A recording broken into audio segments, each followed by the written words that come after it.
like yours. Okay, so if you've not been in our class before, welcome. We take a test every week. So you've been handed a piece of paper. Draw a line next to the the answers from last week. This does. It is anonymous, so do not put your name on it. It's kind of a self-challenge test. So at the top of your column, draw a line to the right of everything that's to the left, or on the back. Put today's date, which is what? 27. Thank you. 27. Team effort here. Thank you. And then put a number next to 1 through 7 on the left. If you've not been here, I know I see some relatively new faces to our class. Our class is called the Christian's Toolbox, and it is about helping ourselves, or equipping ourselves, I guess is a better word, equipping ourselves both individually and as a class to learn some key verses in the Bible, or how to use the Bible in a way that makes our lives better, and to help our church be better, and even more importantly, to help reach others that are outside of the church. So just a couple minutes, and if you would, go ahead and fill those out, and then if you could pass them to Kent, he'll collect them, and then I'll get them. I still have yet to do this, but I'll tell you what I want to do. I just am switching over from an Excel spreadsheet type of way of doing things. I'm trying to learn the Mac way of doing a spreadsheet. I love Macs. I've been using them for years, but their spreadsheet software is Terrible. I agree. It's terrible. That's one of their weak points. And I'm trying to make a weekly line graph, taking the average of everybody's answers each week, and I'd like to graph to see if we're making progress. At the very least, I feel that these are topics of which maybe this is something that can be a little personal challenge for yourself, that you think, you know what, I don't do that as much as I should. I'm gonna try to do better. So that is the goal. It's not anything that we want a name attached to it. It's just something for us to personally challenge ourselves. Anybody need more time before we move on? We good? Okay, so we're going to perhaps go through some of these in review. We talked about the importance of daily Bible reading. We talked about homework. I still have yet to get a homework from everyone. You got one? Oh, okay. My co-teacher had you. The idea of this, I'm kind of, from what I have read so far, I am impressed and intrigued and encouraged, and I think it's just a neat, unique thing to do. And I'm asking, please write as just a half-page essay about how you became a Christian. If you were not raised in the church, what was it? Is there a certain verse that spoke to you? Was it a certain person? Who was that person? How did they introduce you to the Lord's church? Or if you were raised in the church, the question is, why do you choose to continue in the Lord's church? I think that is as powerful as a question as the first. So those are our homework. So please write your essay and let me know what those are. We talked about the definition of a tool, anything used accomplishing a task or purpose. We talked about what is your favorite tool. This is a crazy tool that we found online. Missing tools. Improper use of a tool. Has anybody this last week improperly used of a tool? Improperly used a tool? I have. What was your situation? You're like talking like an actual tool, right? Yeah. I use like a hammer to beat on like a wrench. Like, you know, you're not supposed to do like, you're not supposed to like hand tool. You used a hammer to hit the wrench? Yeah, to like loosen a bolt, you know. Oh yeah. That's actually pretty smart. I thought I might be the only. I actually used a wrench as a hammer. Now that's. Well, I've done that too. Yeah. So. I realized. I was building a basketball goal this last week, and my hammer was at another job site, and all I had was a wrench, and I was just too lazy to go find something. Could have used a rock. A rock would have been better. It would have gotten the job done, but not a good thing. I'm going to move ahead. We talked about comfort zones, changing I can't to I can. Baby steps, the importance of baby steps, meaning how can we incrementally challenge ourselves, take the next step, and yet we should never diminish the power of a baby step. To a baby step is everything. It is going from immobility to freedom and escape and running and the ability to get from point A to B. So do not underestimate the power of your own personal baby steps. Can somebody read this for me? Brandon. All Scripture is given by inspiration of God and is profitable for doctrine, reproof, for correction, for instruction in righteousness, that the man of God may be complete, thoroughly equipped for every good work. So we talked about this being our theme verse last week, and some of the key words that are within this verse. One thing that we didn't really get to is the concept of complete. And I think perhaps we tend to think, well, I'm a good person. I'm doing all right. And maybe perhaps we make things relative. Compared to Putin, I'm a really good person. or perhaps maybe there's a neighbor that you can't stand. I'm a good neighbor compared to fill in the blank. And yet that's not really what the concept of completion is. I know we have some pilots that go to church here.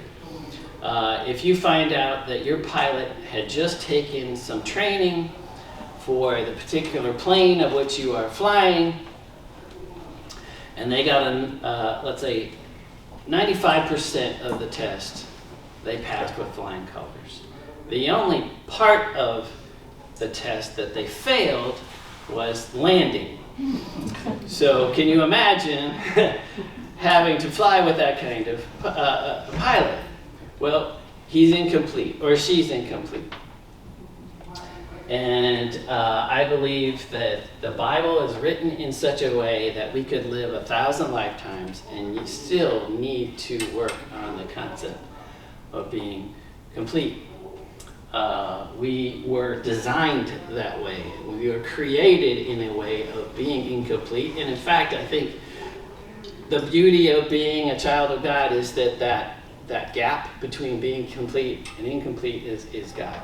There's no other way to make yourself complete without God. And of course, the scriptures are the way that God helps us and communicates us to be complete. Tyler, I'm going to ask you to read that one. Let the word of Christ dwell in you richly, in all wisdom, teaching and admonishing one another in psalms and hymns and spiritual songs, singing with grace in your hearts to the Lord. And whatever you do in word or deed, do all in the name of the Lord Jesus, giving thanks to God, the Father, through him. Apparently my spell checking is incomplete. Or maybe that's let's just say that's the European way of writing. Yeah. But then I screwed it up on the first one. So either way, I'll do better. So we talked about owning a scripture. And part of that is knowing where to find a particular verse. So I'll tell you one thing. A situation happened where the members of my wife's team that she's working at, they're about to launch a drug, and it's going to be amazing and very helpful for people with cardiovascular disease. And there was a meeting of which she was not on the call, and some people were kind of speaking harshly towards one particular individual. And she was struggling with how to follow up with that. And I said, doesn't this come down to the simple, basic, do unto others as you would have them do unto you? So I'm going to ask you, where is that verse found? If you got a cheat, go ahead. We're all familiar with the golden rule, but if you had to show someone, or had the opportunity to show someone, where would you find that verse? Romans 6:31. That's one place. Where's the other one? Did somebody, I thought I saw something. Romans. Romans? Yeah. I'm not familiar with that verse. Where is it? I know Matthew, chapter, I believe 7, 7, 12 or 21. I keep this. 7:12. It is, all right, go ahead and read. You talking about, therefore, you have opportunities to be good to all men, even especially in the household of faith? That's not the one I'm thinking. Oh, okay. I'm just thinking. Well, this is, which one you want to read, Luke? 7:12, no, Matthew 7:12, 7:12. so in everything do to others what you would have them do to you, for the sons of the law and the prophets. Okay, that works for me. Is there a better or more clean version? I said not clean, that's not the right word. Luke 6. What does Luke say? Luke 6:31. How is that different than that? Do to others you would have them doing to you. Okay, I like that. That was even easier and maybe less formal. Where is that found? That's Luke chapter 6, verse 31. 6:31. Yes, sir. Write that down. I think that would be a tool of which we can keep in mind. Did your parents ever give you this sage advice as a kid, like the one "sticks and stones will break my bones, but names will never hurt me"? What others? Are there others little gimmicky advice? Can you think of? I was trying to remember. Cleanliness is next to godliness. That's not in the Bible. No, yeah. To whom much is given, much is expected. Say that again. To whom much is given, much is expected. Oh, that's a good one. Yeah. Look both ways when you cross the street. Don't take candy from a stranger. But the idea with those is, let's teach our child some fundamental, give them the tools they need to have a safe, effective, happy life. It's kind of the approach we're taking here. But when we can read these verses and take ownership of them, we want to get to the point where it's second nature, where perhaps we don't even think to recite the verse in our minds. We know the golden rule, but if we can take that half second to hesitate before we react to someone, maybe it's a heated argument or maybe it's a misunderstanding, if we can somehow equip ourselves to take that breath or to take that half second, then we will have a much more friendlier outcome. But what I like about is the second part, 3:16 or the 17, is the attitude of when you do something, whether it's, let's say you're at work and there's a particular task that you do not want to do, or it's just a pain, sometimes a literal pain, physical pain. Maybe it's just a situation of which you are called to do something that's uncomfortable or outside of your comfort zone. Sometimes you can develop harsh feelings towards your boss or whoever's giving you those. Well, why not shift that and think, I'm going to do that for God. I don't want to do this, but perhaps I don't realize that I will be a better person, or I may become equipped with a skill that I do not currently have, but as a result, I'm going to do it for God, and therefore I don't have to feel those hard feelings. We talked about topics of daily conversations with our friends and families. I'm not going to spend a lot of time with that. For those of you who weren't here last week, I'm going to ask, how many here have ever filled out a control chart? Jason, have you ever had to fill out? If anybody here, I would think it would be. Mainly it's a manufacturing tool, especially in the automotive industry where I came from. It is to test the consistency of your product or your process. A control chart is one where you have a target. For example, this is a coffee strength control chart where 5 is the middle of the road. It is the perfect cup of coffee. And my daughter Hannah is now a barista in training at Circa. So if you're ever at Circa in Tyrone, be sure and have Hannah fix you up a cup of coffee. She's getting pretty good at it. Working on that, making apples or Yeah, that little foam art that you can do, that's tricky. But what's interesting about control charts is that you can take your data and statistically calculate an upper and a lower control limit.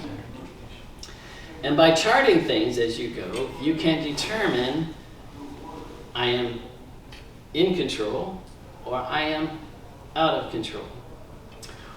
But you can also go a bit further and you can determine I am about to become out of control. And I think that's very valuable as a Christian, and as we strive to that completeness that we just read about. The concept is, am I conducting myself in a way that is approaching or hugging the target that God has given us in His Word? So, for example, here's a chart of which there are two areas of out of control situations. Now, let's say you are charting your prayer life. How many minutes per day you're going to dedicate to prayer. Let's say the upper control limit is 24 hours. If you exceed 24 hours constantly praying, I will assume your boss is going to have a problem with that. Your family is going to be neglected if you are constantly praying 24/7. You're going to have some challenges. So perhaps maybe there's a happy medium. But another thought is, well, what if my chart shows that I'm not hugging the target, but I am actually showing a trend of decline? Maybe this is your attendance to worship service. And over the weeks, your chart shows that I'm going less and less and less. So, what would this chart tell you if that was, let's just say if it was church attendance? What might you decide based on your control chart? You're in a slump. Okay, so You're on the decline at the moment. So you've been Putting able to... something else is more important than the church attendance. Okay, so you have an opportunity to ask some questions. And perhaps the most basic of those questions is, why is this trend happening? And you might ask yourself beyond that, what are the reasons for it? Maybe you're physically ill and you haven't been. So maybe you take corrective action. I better go see a doctor. Perhaps you are depressed, or there's some emotional thing going on in your life. This might be a way that you self-acknowledge, I need some help. You call Bill. Bill gets you on a path to a correct way of being, state of happiness. These were driven into me so much as a young engineer that my brain sees everything like a control chart. I can hear somebody say something, and I can extrapolate to what is probably going to happen, and it drives me nuts. It really does. And the problem that I have is that I'm usually right. But maybe it's with kids, maybe if you hear your child use a certain type of vocabulary, or maybe their attitude changes, thinking in the mindset of being in control or out of control, or at least the trend. Where's your target? A pivot point. We're going to talk a couple things here. I find pivotal points to be fascinating. And one example is a clock, because a clock has multiple hands on it. So we're going to kind of touch on that analogy. I like the idea of symbolism, or if I see, you can take a cross. People wear crosses on their earrings and necklaces, and perhaps when you see a cross, it makes you think of Jesus. Well, when I see a clock or when I see a compass, it makes me think of other things similar to that. But the ability to have a point, like in the example of a compass, there is an opportunity of which you can be very precise. I like precision. I strive to be as precise, and when I'm doing some trim on a piece of furniture, I literally want to be less than a 16th of an inch. And if I can be less than a 32nd, that's awesome. That, I don't know, maybe it's weird, but I get a thrill out of that. I worked on some metal machinery, and it was down to 1,000th of an inch is how tight our tolerances was. When you can achieve that, it's a thrill. And maybe that's nerdy, but that's my brain. So we'll talk another. This one's for Jason. Can you recognize that tractor? Farmall 460? Oh, I knew it was Farmall, but I had to zoom in to see. If you want to know about antique tractors, Jason is your guy. But there's two particular types of pivot points, and I thought of a clock because of that central pivot point and the multiple hands. One is decision making. Your decisions have an effect on every part of your life. It is the central, your ability to make decisions. And if you really think about, as a society in general, the pain and suffering and stress that we go through as a society funnels down to a decision of which a particular person or group of people have made. If you really think about it, if you think about the glamour of being a Hollywood star and movie star, those people are reported as being very unhappy in a short amount of time. Perhaps the transition from no money to money beyond their imagination, that has created many problems in how they spent that money and who they began to associate with.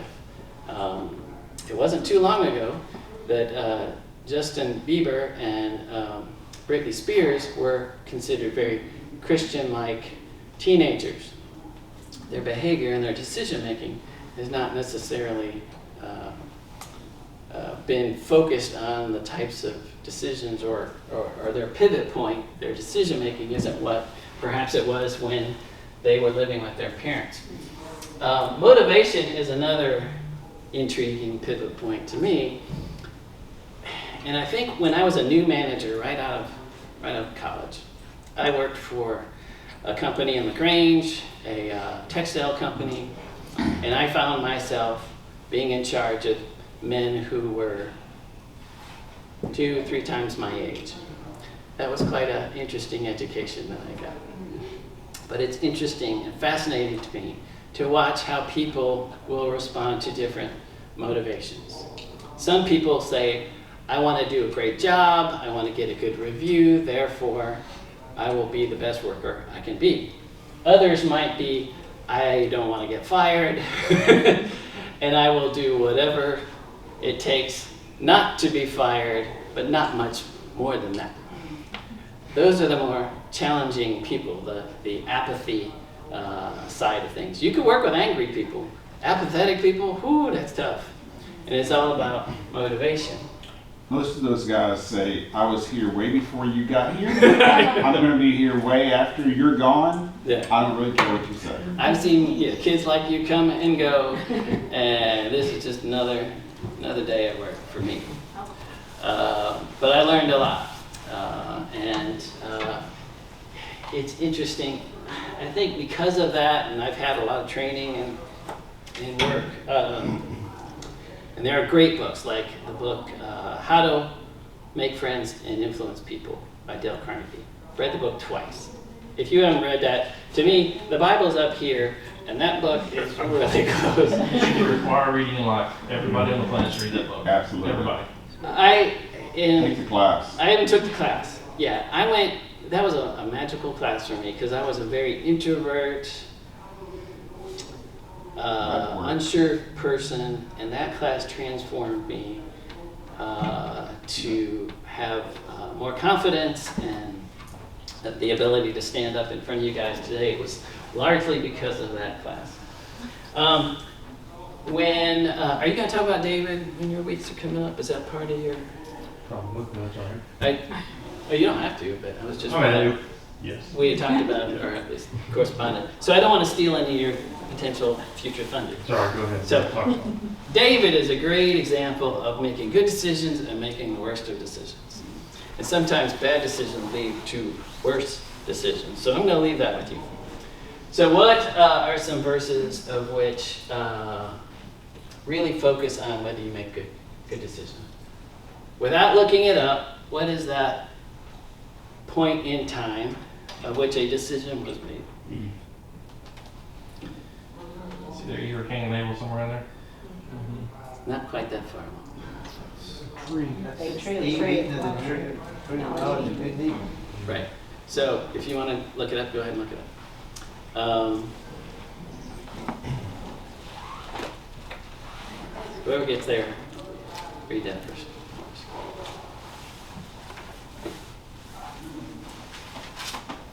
So when the woman saw that the tree was good for food, that it was pleasant to the eyes, and a tree desirable to make one wise, she took of its fruit and ate. She also gave her husband with her, and he ate. So two people make a decision. Eve is the first of those two. What was the dilemma? What was the, if you want to break it down into the most simplest forms, what is her decision of which she made? We're gonna do something we're not supposed to do, yeah. Okay, so first time in history, I have a situation here of which I can go left or right. I can eat the fruit or I cannot eat the fruit. Another way to look at that, and a lot of this is subconscious. You don't even think about it. It's flies over right over here. Do I do what God tells me to do? Or do I do what this, whatever this speaking serpent non-God thing tells me to do?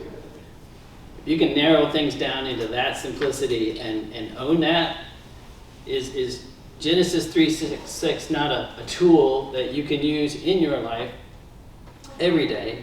Get it into your head to the point where it's automatic. And ask yourself, do I do what God tells me to do, or I do it, or I don't? It's just that simple. If I you think she did can, what she wanted to do. But I mean, he she was was made, definitely influenced by Satan, right? but she did what she wanted to do. Right. Same way with us. When we do something, when we choose to do something contrary to God's will, we make that choice personally. Right. To me, that's where the motivation comes in. What was her motivation to not obey God? Well, She She wanted thought to she was know. a she saw that it was a tree to make one wise. She had that desire for You won't let you wisdom down. and knowledge. It was good to look upon, desirable. She Things. thought Was that it- she would be Less flesh, less lies, and pride of fulfilled life. more All of it. if she had what she couldn't. Yeah, it's kind of interesting. Was it the only good-looking fruit in the garden? Probably. I always wonder if it was different from the other fruit. Did Maybe it it stick was. out when she gave it to Adam? Did he, just by looking at it, did he know where she got it from? He was there right beside her. Yeah, it's quite possible think it so. was within reach. Imagine it was. Now here's interesting. We're not told this, but can we not assume or what's the word I'm looking for? Pardon? Infer. Thank you. Could we not infer that Adam made a decision as well? Well, maybe more than one. What was Adam's first decision? To He take took it. it. There's one prior to that, I think. Not to listen speak up to to her, to listen to her. Say that to again. listen to her. Listen to her. He did not intervene. He had a decision. Because he knew the same rule. Do I not stop her? And he didn't. Second decision, do I eat it? Was He did. aware this was going on? I've heard somebody theorize that Adam loved Eve so much that he ate the fruit so that they'd at least get to stay together or die together. Maybe, it was almost Romeo and Juliet kind of tragic romantic kind of thought. I'm not going to go there, but It was all meant to be anyway. yeah. Well, Genesis 3:6, I think, is a valuable tool. He already knew he was going to send Jesus. Now, who here has a mom that cross stitches, or did. Do you have any I do. cross stitching on your walls, framed? You do? My aunt made us something for our wedding. Oh, yeah, yeah. My mom made one for our wedding. My mom also made one. Do you have some too, Andrea? Yeah, Lori actually cross-stitched something. Is that right? Yeah, for one of my kids when they were born. That's very nice. That is not a gift of which took 5 minutes to do. It is a very tedious, very precision-minded gift. And they're not quite, you don't see that in any of your style studies here lately. I have a customer of whom I do a lot of remodeling work, and her house is covered with these. And hey, more power to you. But it's something that's kind of waned a little bit. But if you are given one, it's nice. This is one of the most popular verses of which is cross-stitched. Do you know what this verse is without looking it up? Is that just gonna be in my house? That is correct. Let's go ahead and turn there.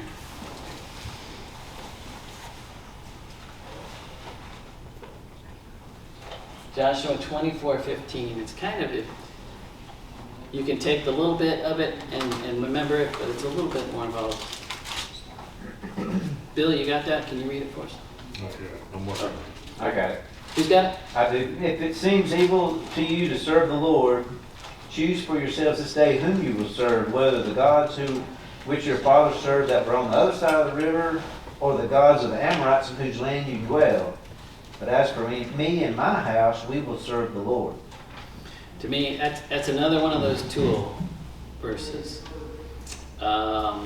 It's a tool that you can use personally for your life. I'm going to make a decision right now, or perhaps you did when you were baptized. That's a great point, a pivotal point in your life where you made a commitment. I am going to follow the will of God. That is a powerful, powerful verse. But I believe it's also a very good verse from a family standpoint. Even if you don't have kids yet. Great verse to make a part of your Christianity. By pre-deciding, I am setting a standard. I am making up my mind that I am an immovable wall when it comes to who my family will serve. And that is kind of freeing, I believe. If you know any people that are wishy-washy and they're hot one day and cold the other, those are the kind of people that just drive me nuts. I don't want to be a wishy-washy person. I would rather always be wrong. Well, that doesn't make sense, but you know what I'm saying? I would rather be of one consistent Have mindset. some convictions, right? Say what? Have some convictions. Have some convictions, yeah. I was put in a team when we were working on airbags at work, and me and the other guy, one other guy, were very similar. The third one was Mr. Wishy-Washy, and he was in charge of our team. And he would be asked questions by our upper management, and he would say, well, we could do this, or maybe we should do that. And my recommendation is to do this, but maybe we could also try it some other way. That he was like that every day, and I was just, it's almost like nails on a chalkboard. And I had to whisper to the other guy, I was like, you know what, from now on, we're gonna tell him this is what we need to do. And it worked out fine, you know. Was it the right recommendation every time? Probably not. But no upper manager wants to hear that we are collectively unsure about what we're doing. They need some confidence. And to me, I grew up in a family where this verse, whether it was read to us or not, that was a standard. I am thankful for parents that did not drink alcohol, that did not use profane language. I grew up in a family where it did not matter how much snow was on the ground. In Rochester, New York, second snowiest city in the United States next to Buffalo, we went to church, blizzard or not. That affected me as a child, seeing my parents have that level of confidence, of which I believe ties in with this verse. So that's a great tool first. What is the story behind 1 Kings 3:1-14? If you had to take a guess. You don't have a guess? No, I looked it up. So. Oh, you looked it up. That's okay. That was pretty fast to look that up. You had to guess who in the Bible is written about in 1 Kings 3. Say it again. Saul. Saul? Solomon. Saul. No, David. That's New Solomon. Testament. This is Old Testament. Solomon. Okay, yeah. Solomon. Okay. King Saul. King Saul. King? They were talking about King Saul. King Saul. Yeah. Was he called Saul or Solomon? No, there's a Solomon and a Saul. Oh, you're talking about Saul. Oh, I'm David, and sorry. Solomon. As in the guy who wanted to kill David all the time. Yeah. S-A-U-L. You're right. Why didn't I know that? But that's not what I studied and prepared for the class. Just tell us, because we ain't going to look it up. Solomon, David's Solomon. son. So we're not going to read all 14 verses, but what was his pivotal point of which decision-making and motivation were part of his request? The request made of him. Was this the one about the child? No. Just prior to that. We asked God to give him Wisdom. Yeah, That's where God Okay. wisdom. So That came to the night. number one, early in the chapter, it demonstrates that Solomon, you got me saying something. Solomon wanted to be a king of which honored God, but there was no place for, there was no temple at the time, and yet he did not let that deter him in honoring God. That impressed God, and God offered him whatever he wanted. What else could Solomon have chosen? Worldly things. Power, riches, Selfish things. Okay. Riches, what else? power, Power, you know. He could have asked for material items. material wealth. God actually recognizes one other thing. Long life, like a maybe limitless life. And because he didn't ask for material wealth and long life, God says, and he does ask for wisdom. God rewards him with all of the above. Wisdom, wealth, long life. Great verse. We're going to get to another key verse of which I think is very key to this. Daniel 1, 5 through 17. What decision is made? This one he only eats vegetables? Yeah. Does that apply to us today? Surely not. Please no. Old Testament. Say what? It's Old Testament.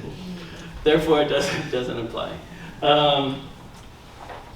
He has a decision to make, and that is, do I eat all the rich foods that all the other people are being served, or do I choose to be a healthy eater?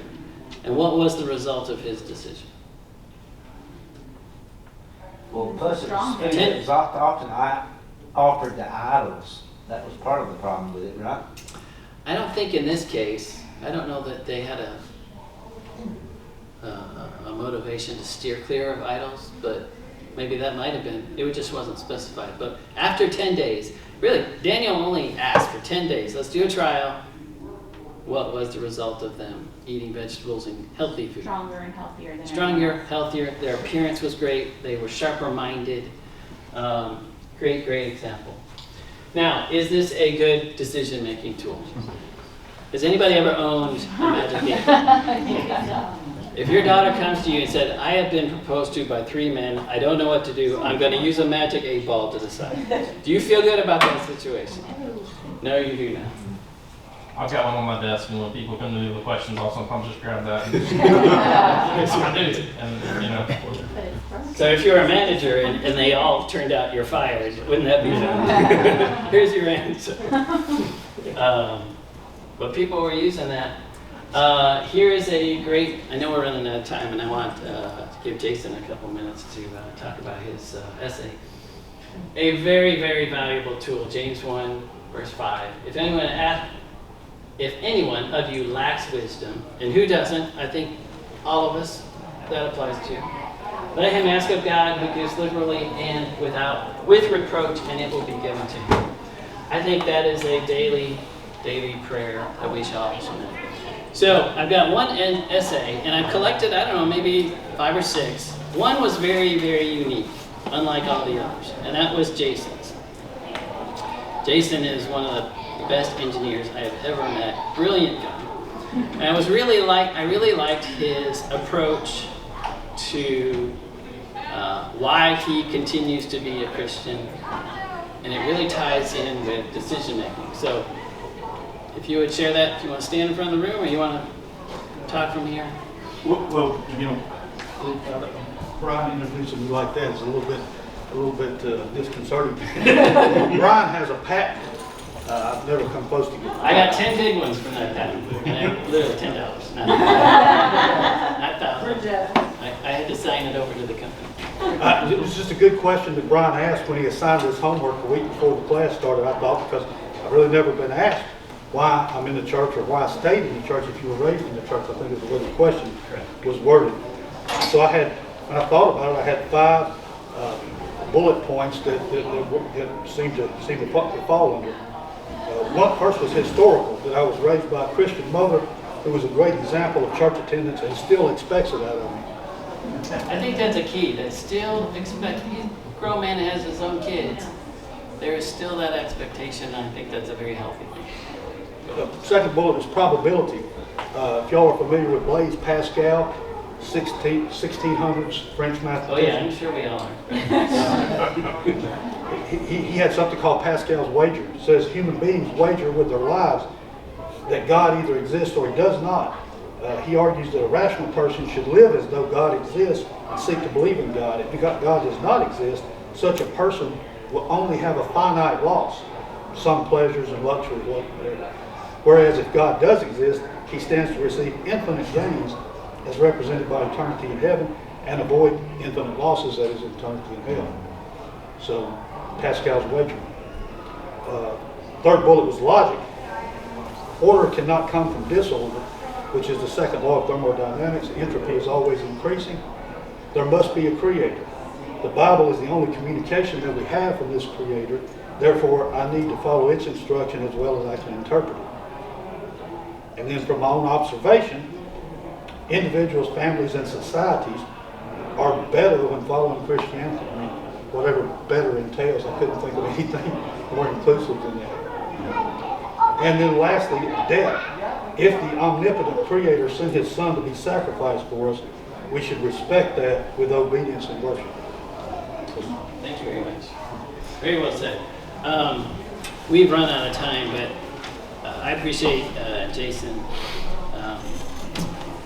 posing that the way it is, because I feel that it is so obvious that there was a intelligent designer of the universe.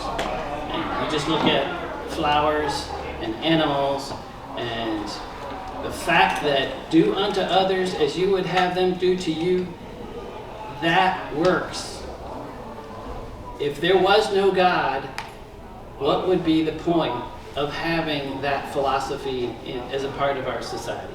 Even people outside the church embrace the golden rule, and yet if there is no God, then why not survival of the fittest? For me to take what you have because I want it, who's to say that is wrong? So when it comes to why am I a Christian, the fact that there are so many obvious clues or evidences, he mentioned thermodynamics. He is the only one that mentioned thermodynamics in their essay. But I appreciate that because God did not leave us to wonder whether He exists or not. He gave us a limitless amount of evidences and observations of which we can say, this is my decision to be a God-fearing, God-serving Christian person, because everything in creation in Genesis makes sense. Therefore, everything after that must make sense. And if Jesus went on the cross because I'm a sinner, then what is to keep me from following those teachings and reap, as you mentioned, the benefit of heaven? But when you look at all the lifestyle choices that are out there today, of which seem to be growing, there is now an I in LGBTQI. What is the I? I don't know, intersex. I don't know what that means. That acronym is just going to continue. I've heard about these furry people, kids that think they are. Have you ever had to work with a furry person? Not directly, but I've You're worked with people familiar that with the work- concept. work Where a child will, into that, but they, a child who chooses to be a dog and will be led around school with a collar and leash. And I think Yes. Jake kind of introduced me to this concept that they're out Jake, there. or what are you? He's not a furry. It's not a thankfully. furry. But to me, if I was the principal, I would say, you're no longer allowed in the cafeteria because we have a no pet policy in the cafeteria. And bathrooms are off limit. There's a hydrant outside for you, Mr. Furry. But when it comes to lifestyle changes, I think he made a very strong point. Why would I not want to be a Christian for all the benefits that I would gain, but all the heartache that I would avoid? I think that's powerful. Appreciate your comments. Send in those essays. I enjoy reading them. Thank you, Jason, for sharing with us.